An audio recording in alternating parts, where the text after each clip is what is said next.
Every one of us who works here are focused on one mission, and that is to improve outcomes for all patients with cancer. And to be part of that communal effort, part of that movement, is such an amazing experience. Immunotherapy has been an exciting therapy in the treatment of melanoma and many cancers. We've taken a group of patients who have a rare form of recurrence of melanoma, and many of these patients appear to be cured of their disease, are several years out now living normal lives. Here at Memorial Sloan Kettering, we've been leaders in tumor genomic profiling. This is what we call precision medicine, that we don't want to treat all patients the same. We want to understand for each individual what made their cancer form, what's making it grow, and then can we use that information to guide their care. Memorial Sloan Kettering is like no other institution in the world. I am doing research that I never thought possible. I am finding answers that I never thought that I would be in the position to find. It's really amazing to see something going from early ideas in a lab and cells in a petri dish to translating to actually making a change for actual patients who are so in need for therapy.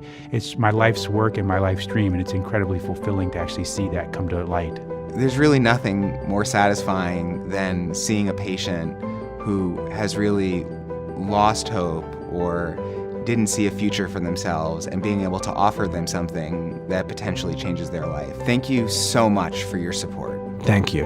Thank you. Thank you. Thank you. Thank you. Good evening. Welcome to our program, Healthier Together. My name is Stephanie Posen, and I'm the Director of Annual Giving here in the Office of Development at Memorial Sloan Kettering. And we're so grateful and thankful to have you join us this evening. So tonight's program really is here to be able to give you some access into the researchers, the clinicians who are here working with our patients and their families. And I have to, from the Office of Development, say thank you for those of you who have supported us, because philanthropy allows our researchers and our clinicians to be creative, to have innovative ideas, and to fund those projects that might not otherwise be funded. So, in addition to thinking about treatments and cures, our researchers are also thinking about ways that we can prevent cancer and learn more about it from its beginnings. And so the focus of tonight's program is about prevention and early detection. So to guide us through that conversation, we have Dr. Philip Kantoff, who's the chair of the Department of Medicine, and he oversees over 400 physicians and researchers in all of their work. And in his own research and his own focus is on prostate cancer. So for that, I will introduce Dr. Kantoff.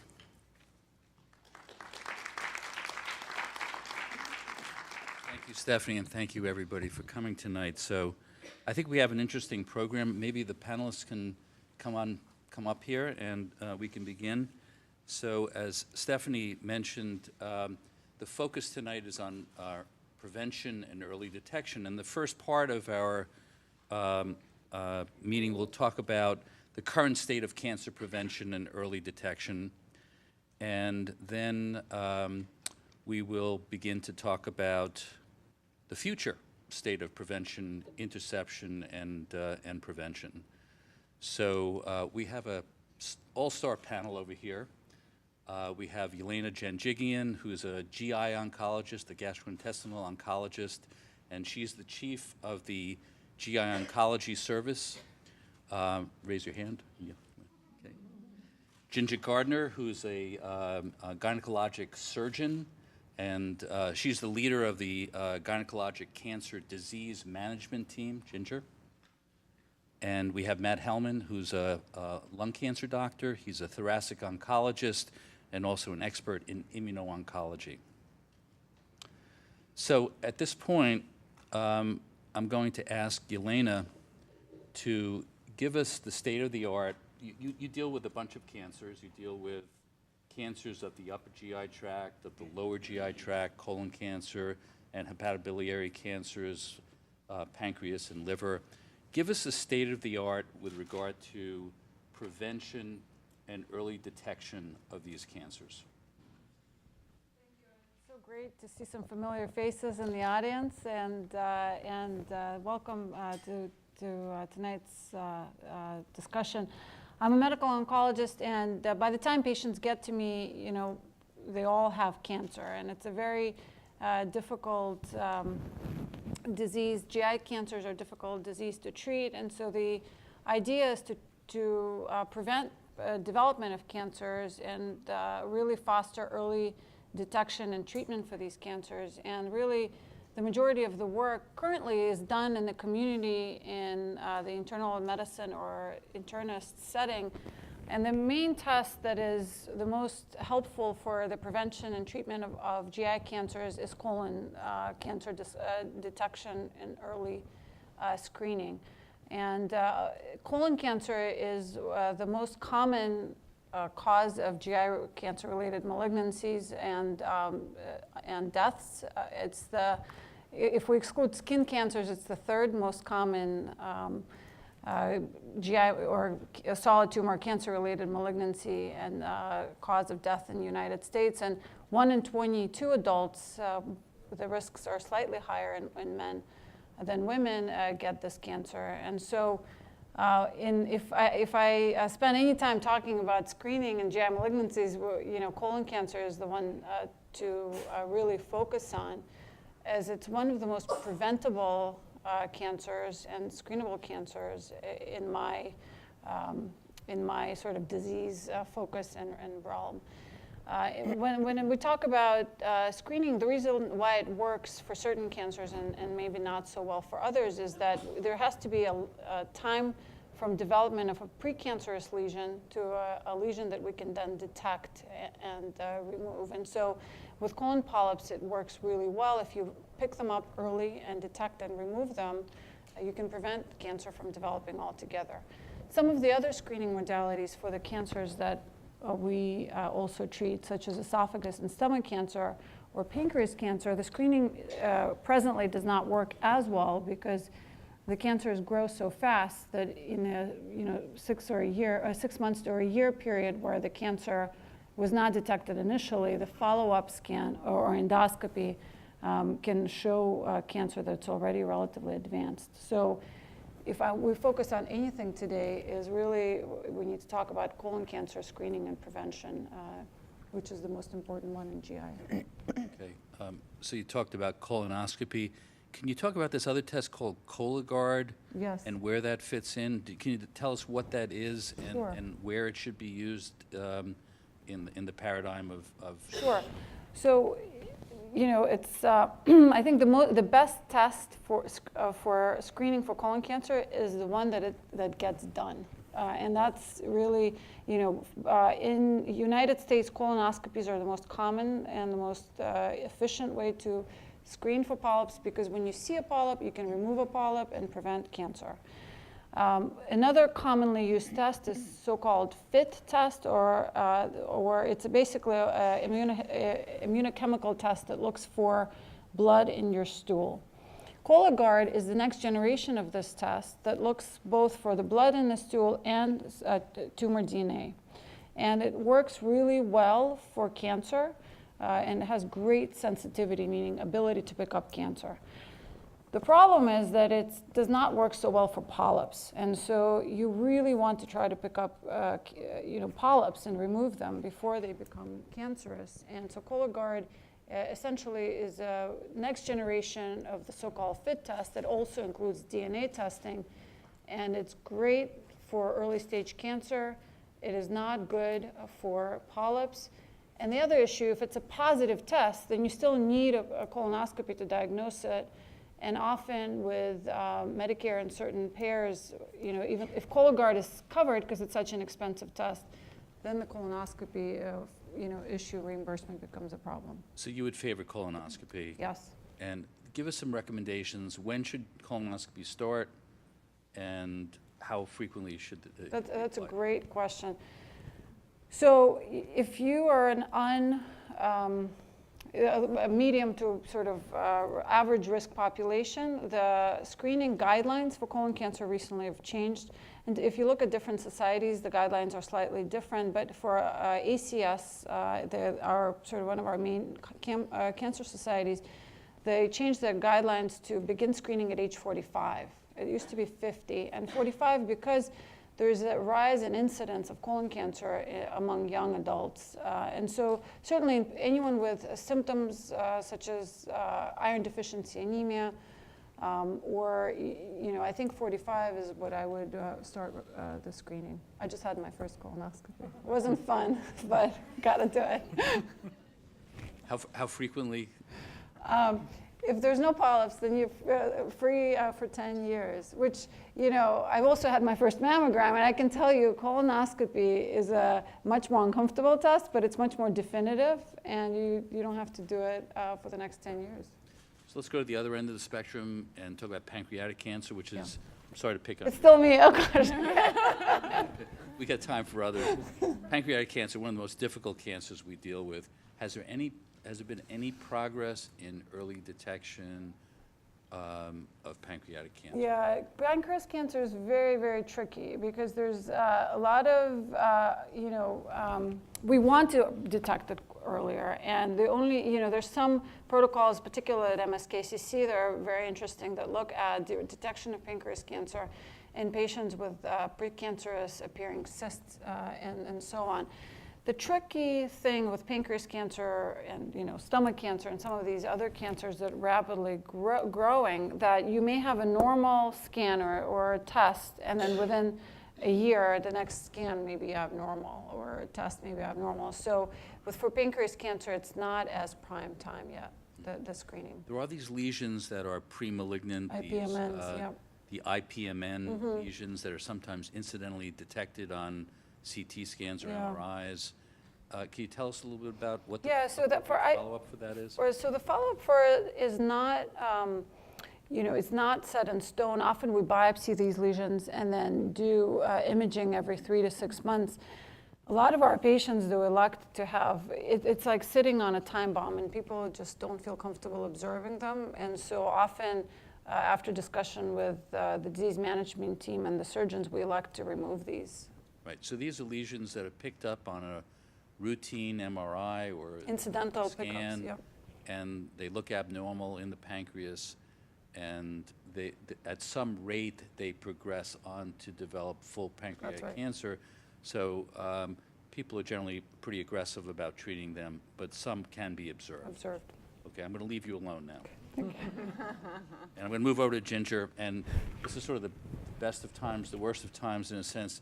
Cervical cancer is one of the great successes of early detection, and we're still struggling with ovarian cancer, on the other hand, in terms of early detection. Oh, we've got a lot to talk about. Okay.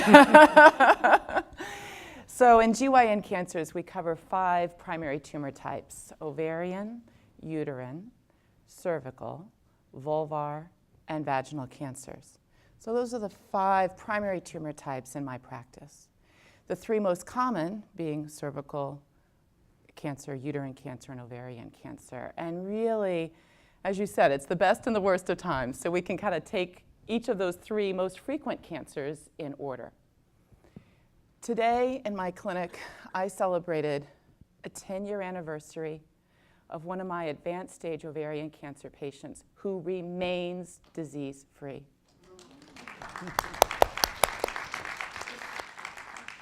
And in the last 2 weeks, I've celebrated 5-year disease remission, also advanced stage ovarian cancer. So whatever's online, we're seeing it differently, and we are making great strides. But wouldn't it be beautiful if those 3 women didn't have to struggle and fight through that diagnosis to begin with? And that's the opportunity for prevention. So what we've known for many years is genetic testing is important, that genes that we inherit from our mother or our father can influence our risk of developing cancer later on in life. And in ovarian cancer, we've known for at least a couple of decades about BRCA, the BRCA gene, BRCA1 and BRCA2. But what's really exciting is the expansion of known genetic findings that can put a woman at risk for breast and ovarian cancer. And what I'm talking about here is specifically the RAD51 and the BRIP1 genes.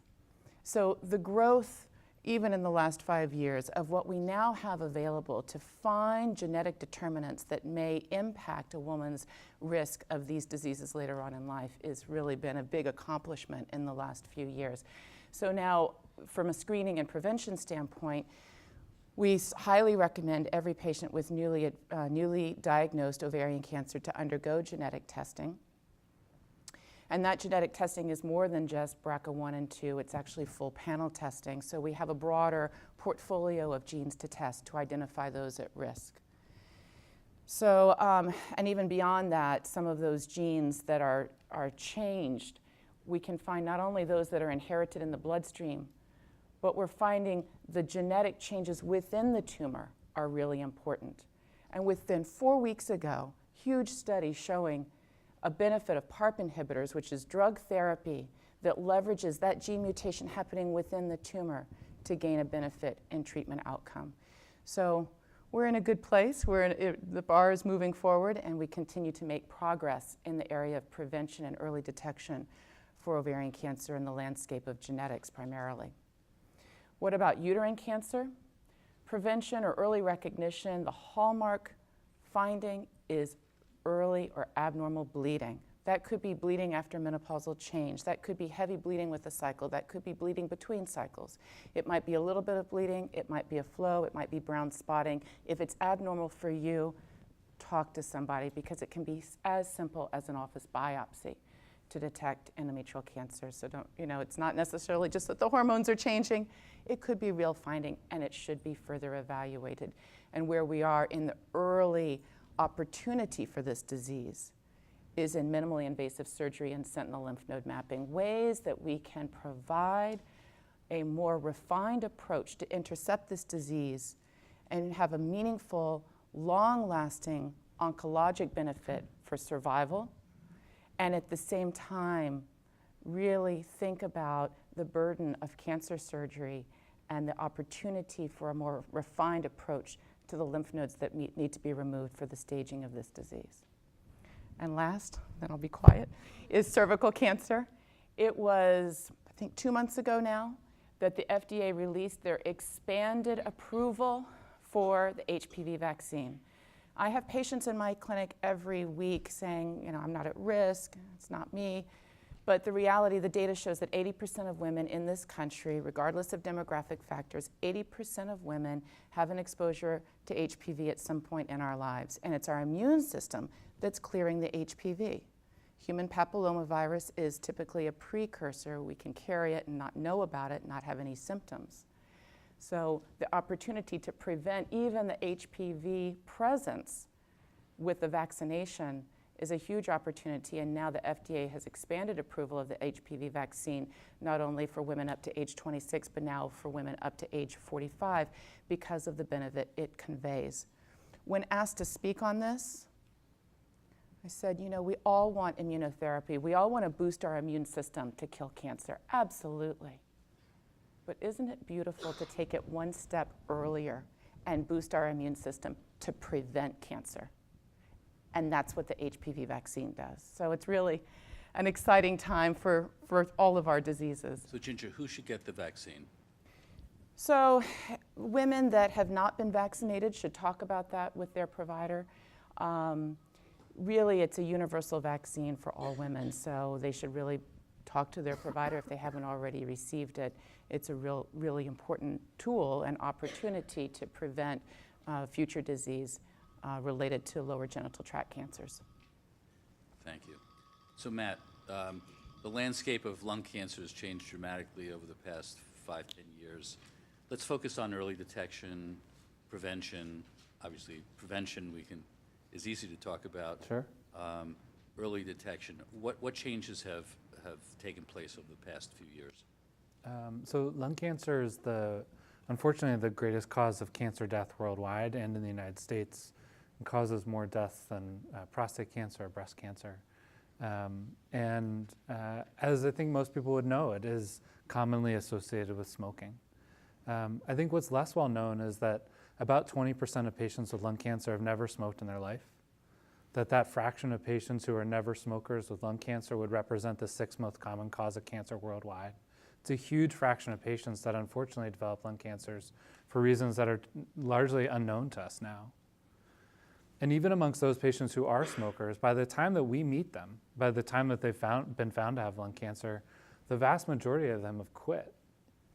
And in a cruel irony, those last fraction of people who are still smoking, I've found that a diagnosis of lung cancer has been the best way to get someone to quit smoking. It's very rare for a patient of mine to be in clinic with us getting treatment who's still smoking. So there's this residua of effects of smoking that can be long lasting. But I think one of the challenges in developing sort of progress against lung cancer has been this stigma about like people did this to themselves. And on one hand, that is true. Like there are components in our environment that we have brought amongst ourselves to cause lung cancer, but there's a huge number of people who have never smoked in their lives that have lung cancer. And the vast majority of patients who we find that do have lung cancer have tried to quit many, many years ago. And so then our opportunities for progress include, of course, getting people to never start smoking in the first place. And I think epidemiologically, we have made progress in this country towards that. You can imagine, it wasn't so long ago when you'd go to a restaurant and there'd be people smoking inside. And now that seems crazy. That wasn't that long ago that that was the case. So our own sort of expectation with our environment has changed. And behavior's changed too. I think the way in which New York City has taxed cigarettes has made an impact in the way in which people are smoking. There's still this concern though about like what's happening with e-cigarettes, and that's a big conversation now that the FDA may well take an important stance on trying to reduce nicotine, which I think would be a huge opportunity.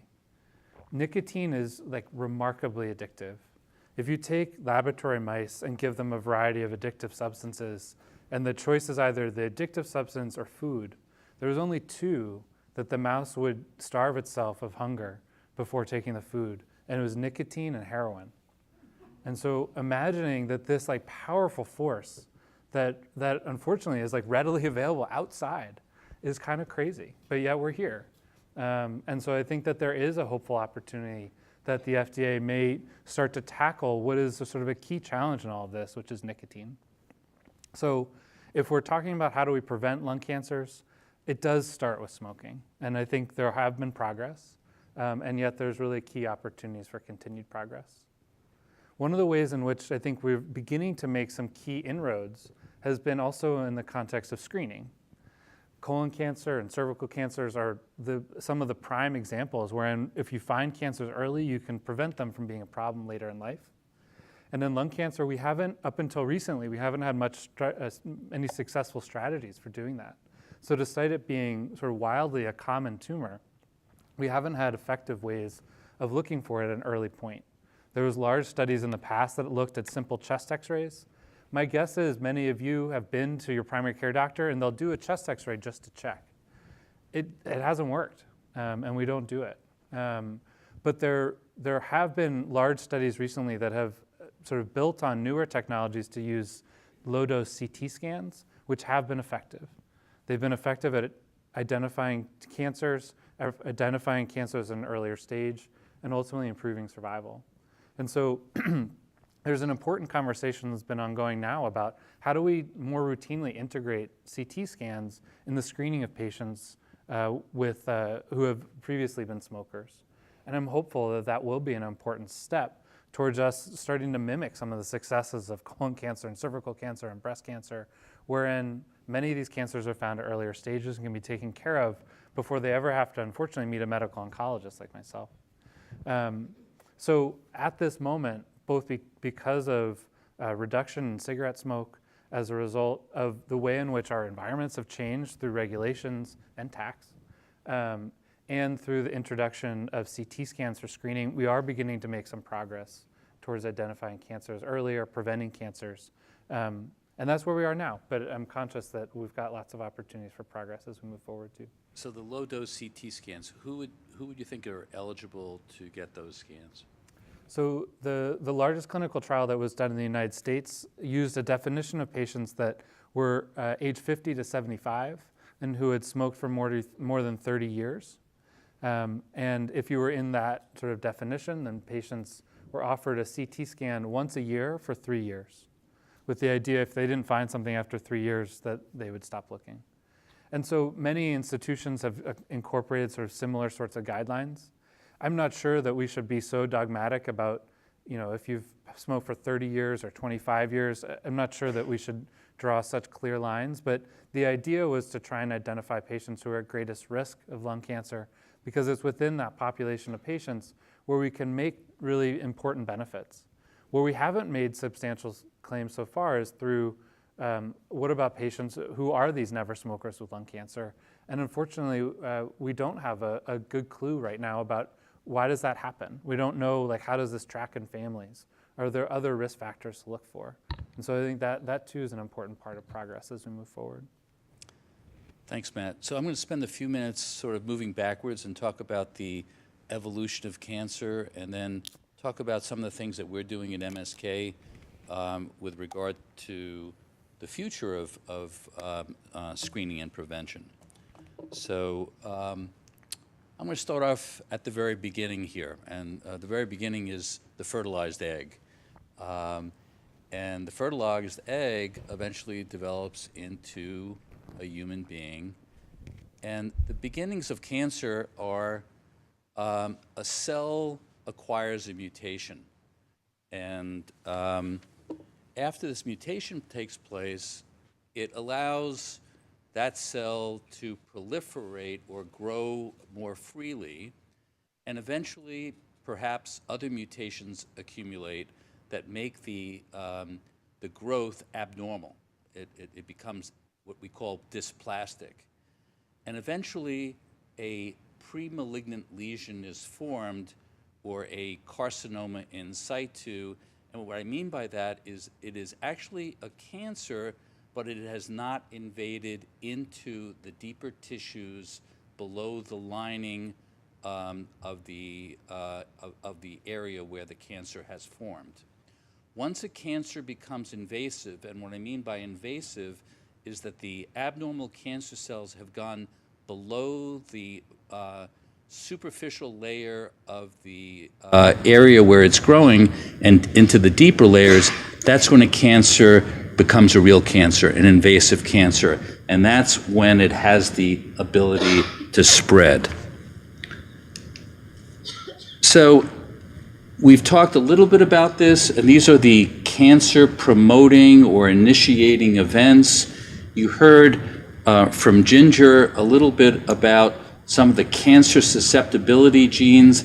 These are genes that are inherited in the germline, they're inherited from your parents, and give you an increased propensity, an increased likelihood of developing cancer. I'll come back to this later. Also, you heard smoking is a initiator of cancer of not only the lung but many other organs as a result of the carcinogens present in the smoke. UV light, skin cancers, obesity is associated with a number of cancers. There are certain viruses that are associated with certain cancers, and there are certain, as you heard from Ginger, defects in DNA repair. Having DNA that has its integrity is very important for preventing cancer. So defects in the ability to repair DNA is always undergoing errors as it divides. So if you have mechanisms to repair DNA, that's a very effective way of fending off cancer. Then there are cancer protection mechanisms that we have inherent to our body, and that is having an intact DNA repair system, and also a robust immune system. And I'll just hypothesize that as we get older, these systems break down a little bit. And to a certain extent, they're dependent on exposures, how we take care of ourselves, but these are very important mechanisms for preventing cancer. So when we talk about prevention, we start all the way from the beginning when we understand that there are germline susceptibility genes, all the way to the point when we have almost a cancer, that is a premalignant lesion as shown over here. So prevention can take place all the way through here. Early detection occurs after the cancer has formed. Either a premalignant lesion or a lesion is formed. So now I'm going to talk about something that we're doing at Memorial Sloan Kettering, and that is Precision Interception and Prevention, the PIP program. It's a strategy to identify individuals at highest risk of developing or recurring after cancer treatment, and developing interventional approaches for these patients. We're going to ask our panelists to go back again and talk about some of these things afterwards, but so don't get too comfortable. So the PIP program will attempt to bridge precision medicine with screening and prevention to intercept cancer at the earliest stages to maximize the chance of cure. So I'm going to give 3 examples of this, very high level, and we can talk about this in more detail. One is high risk, patients who have high risk because of germline DNA abnormalities for developing cancer. The second is this new phenomenon that's been recognized in the past few years here called clonal hematopoiesis, an interesting phenomenon. Last is the problem that we have is the treatment of patients, surgery, radiation, chemotherapy, other forms of treatment, that we haven't cured patients, but we don't yet know that we haven't cured these patients. Being able to detect earlier on that we haven't cured these patients and intervening more effectively will be an important strategy.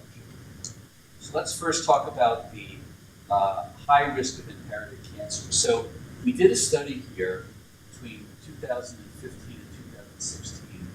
We enrolled over 1,000 patients, average age was 58 years of age.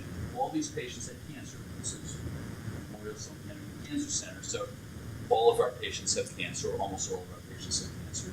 And we looked at their germline. We looked at the inherited DNA that they had. And of these patients, over 1,000 patients, 182 patients had mutations that actually conferred cancer susceptibility. And many of these, one could do something about. A very important finding.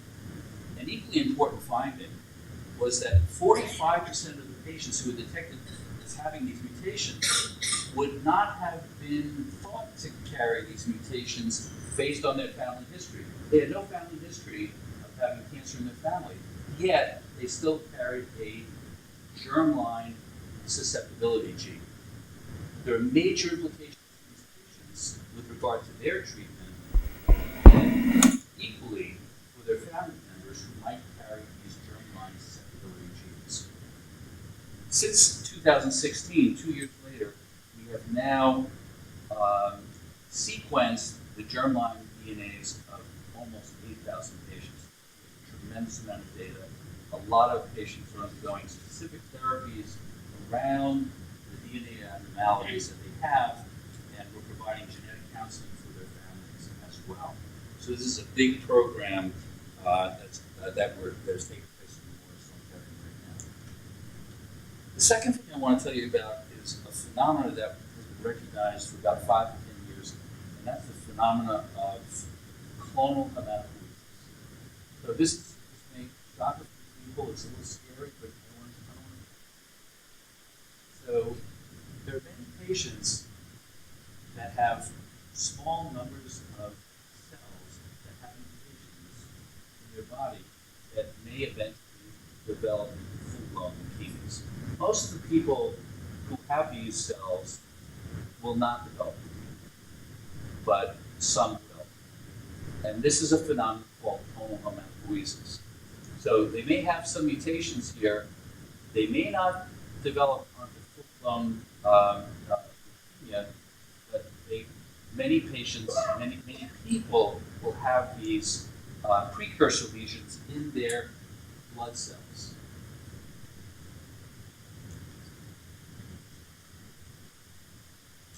So some people will develop leukemia, a small fraction of them.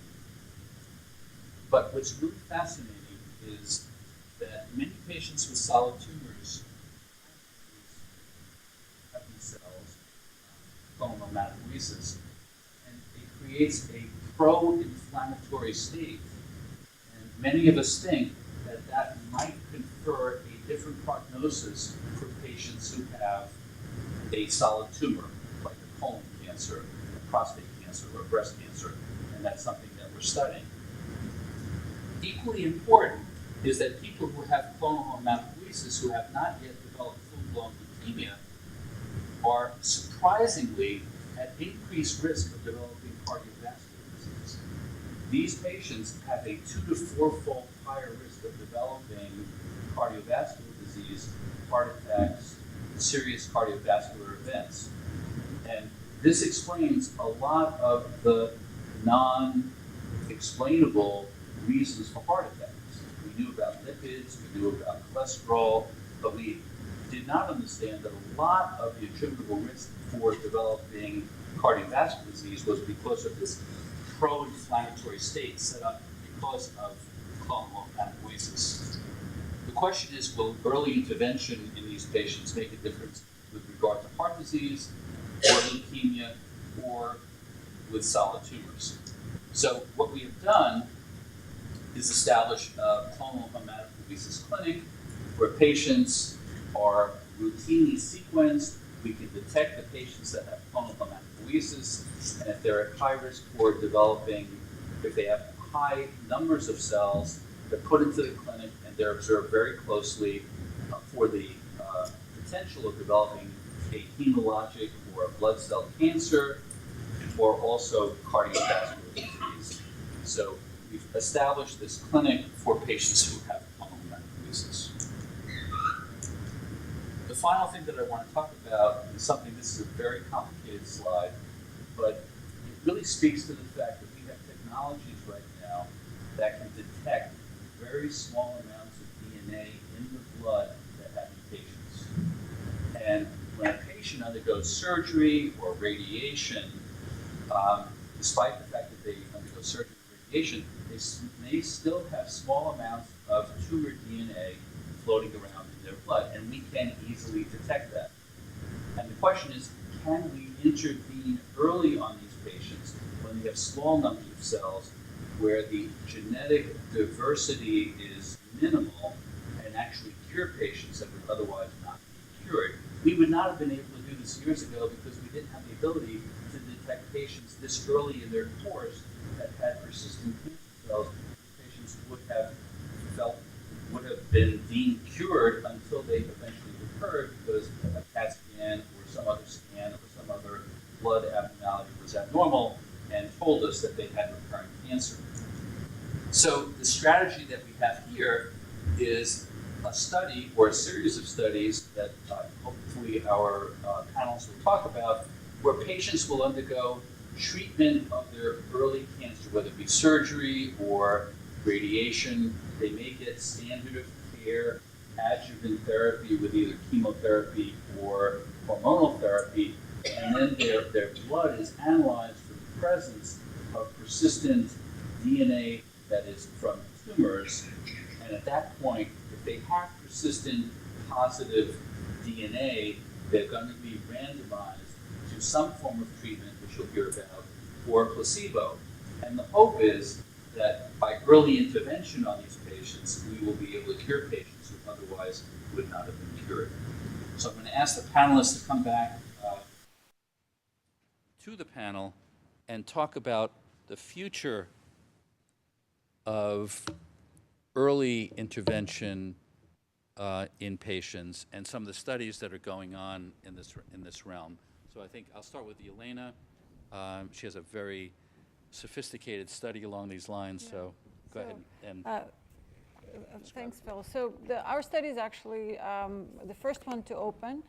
And again, echoing Phil's comments, the problem with a lot of our work and the drug development in cancer in general is that we prolong patients' lives, we improve their quality of life, but the majority of our patients, at least that present with stage 4 disease, are living with cancer but not cured and they need chronic therapy.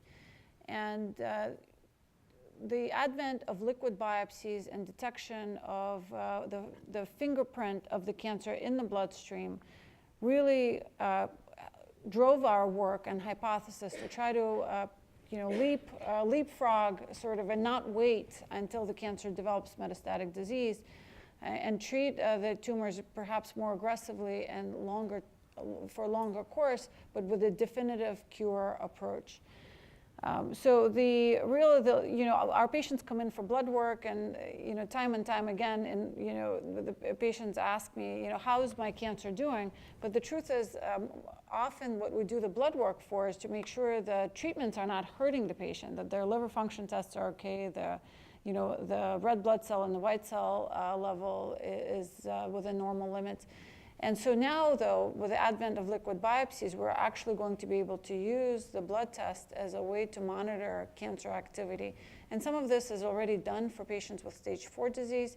And the MRD, or the minimal residual disease program, is really designed to detect patients that are thought to be quote unquote cured and to improve their chances of cure.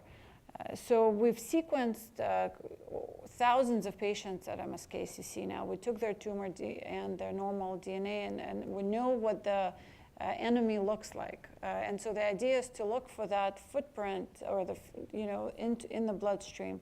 So the first of these studies is designed to use immunotherapy with a drug called pembrolizumab or Keytruda, and improve chances of cure in patients who have very specific subsets of cancer. It's called MSI, or hypermutated microsatellite unstable cancer. And this is the first trial of its kind where we're crossing disease and phenotype sort of borders. And this is an agnostic study looking across solid tumors in patients who are hypermutated MSI high tumors, but who were told by their doctors, their surgeons, their oncologists that you're cured. And so often these are colon cancers, endometrial cancers, stomach cancers, small bowel cancers, so really even pancreas cancers, so they're really across all tumor types. The problem with our conventional detection scans is it takes millions of cells to come together before we can even see them on the CAT scan. And by then, it's over. The disease is no longer considered standardly curable, but it's treatable. So we're using the new technology of liquid biopsies to look for circulating tumor DNA, and in patients who have persistent circulating tumor DNA, to start this immunotherapy and hopefully prevent their cancers from coming back. So we have fantastic surgeons here. We have fantastic radiation oncologists. We have fantastic medical oncologists. But despite that, we still have patients that have persistent disease or minimal residual disease. And the point here is to try to intervene early when the genetic diversity of the tumor is minimal and we have the greatest chance of curing the patient. So this is a very exciting program that we have underway right now, just beginning, but IRB approved. What's that? IRB approved. IRB approved, right. Ginger, what's going on? You talked about germline risk and how you want to talk about germline risk or other studies that are going on for the future of early detection, prevention, et cetera. Well, we can talk about it in terms of those 3 most common tumor types for gynecologic cancers in women. So in ovarian cancer, we've done a lot of molecular analysis of high-grade serous ovarian cancer, the most common cell type, and what we've found is it is a very complex landscape on a molecular level. It's not like there's one peak of one type of activity happening in these cells. There's all kinds of heterogeneous activity in ovarian cancer cells that drive their tumor growth and proliferation. So we're embarking on a whole genome sequencing. We can't just look at this gene. We need to look across the whole landscape, and using computational oncology to sort of harness that large data set and look at sort of machine learning to how to classify these diseases. And we need to do this at various sequential time points, from diagnosis through treatment, after treatment, with the concept of looking at the genetic activity within the tumor cell in a large framework. And you can pull out certain questions you want to ask. For example, as Yelena mentioned on immunotherapy, you can pull out genes that are active in the immune response to the cancer development and see what activity is happening there and put that in partnership with our trials looking at immunotherapies for this disease. So that's sort of some of the big picture of where we are and where we're moving into for ovarian cancer.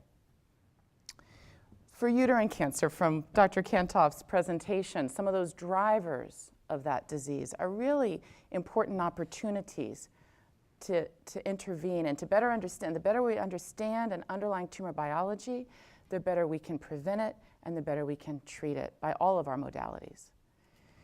So for uterine cancer, as Dr. Kantoff showed, obesity being a risk factor, dietary elements, immune and inflammatory response.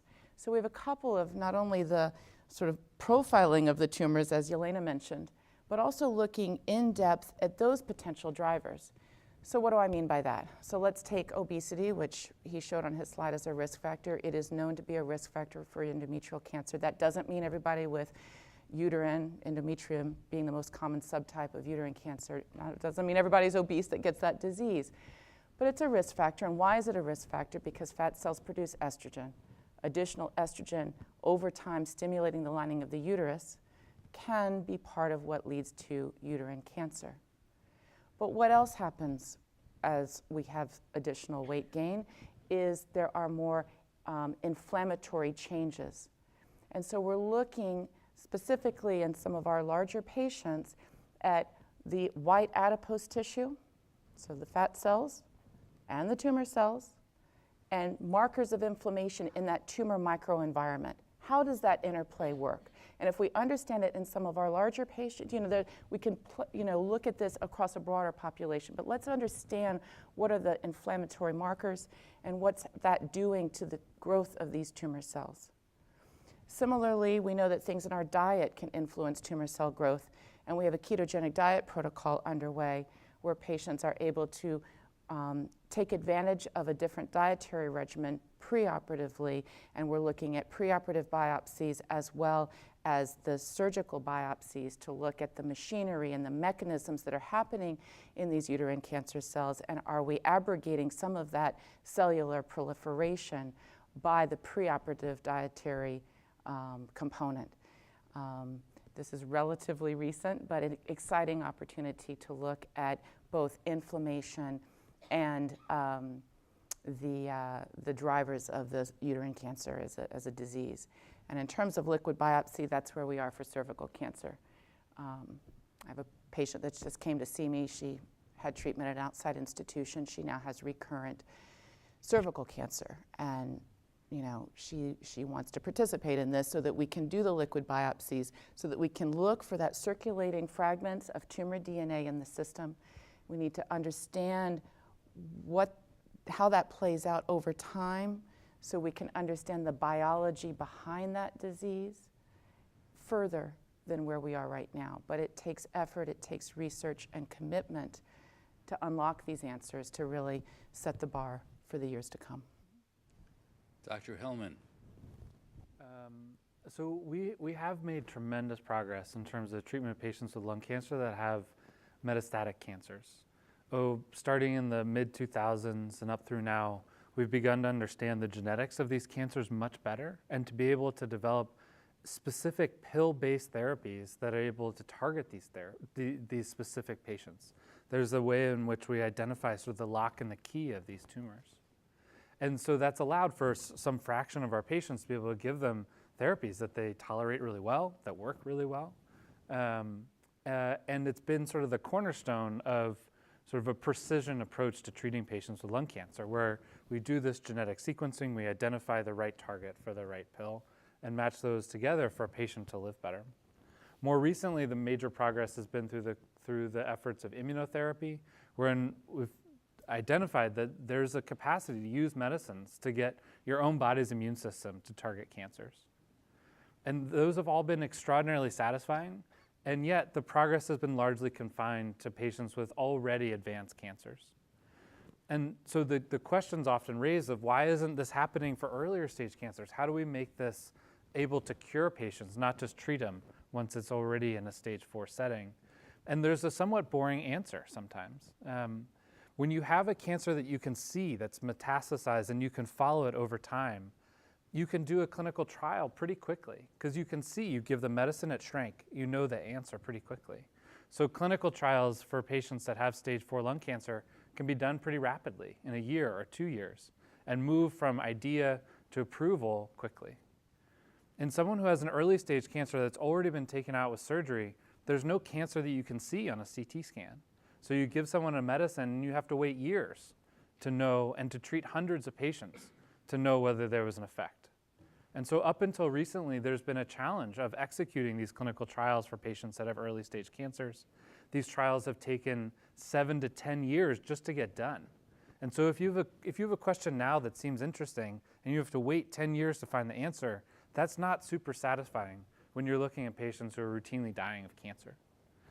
And so it's in that context that the idea of ctDNA is a profound opportunity and progress, because now we have something that we can actually see. We can see it in the context of the blood, even if we don't see any tumor in the patient by a CT scan, and we can monitor its change in real time. It gives us the capacity to be able to execute clinical trials in the way that we would for stage 4 lung cancer, but now in these patients that have earlier stage lung cancers. It's a vehicle for innovation and progress, and allows us to unlock some of the progress that we've made in later stage cancers and move them to patients that have earlier stage disease. And so I think in that spirit that the sort of opportunity of ctDNA probably can't be underappreciated.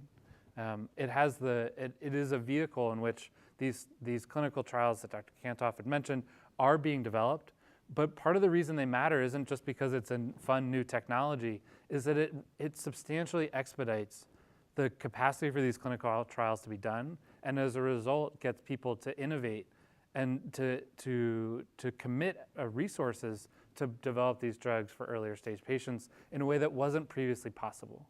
If you're a drug company and you have 17 years on your patent, and you spend 10 of those years doing a study, it's not great math. But now if you can do that study in much faster amount of time, the opportunity to be able to bring these studies to bear, I think is now newly open. And so I'd agree. I think that the ctDNA sort of based approach gives us a new window in which to be able to do these studies. Lung cancer is just an example, but I think a prime example, in part because of all these different targets that we've already developed to be able to match specific pills to specific patients. And the ctDNA can tell us that too. Fantastic comments. I want to thank everybody for coming tonight and listening to